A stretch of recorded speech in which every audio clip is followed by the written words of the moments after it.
જૂનાગઢમાં મહાશિવરાત્રિના 5 દિવસીય મેળાનો આજે અંતિમ દિવસ છે, ત્યારે આજે વિશ્વ પ્રસિદ્ધ મહાશિવરાત્રિ મેળાનો દિગંબર સાધુઓના શાહી સ્નાન સાથે મેળાની પૂર્ણાહુતિ થશે। ત્યારે આજે શિવરાત્રિના દિવસે ચાલી પણ ન શકાય તેટલી જનમેદની જોવા મળશે।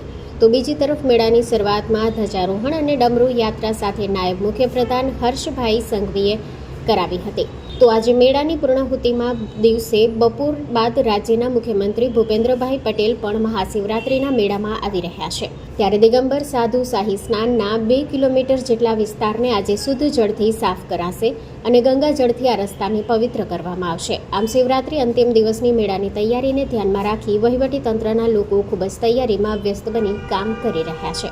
Story report by Prakash Dave, Junagadh. માં motor driving, safe and sure driving. Driving એ શોખ સાથે આપની મોટી જવાબદારી પણ છે। અમારા ઇન્સ્ટ્રક્ટર દ્વારા સચોટ અને સરળ માર્ગદર્શન આપની રોજની તાલીમની માહિતી મેળવીને શું અધુરાશ છે એના ઉપર પૂરું ફોકસ કરાય છે।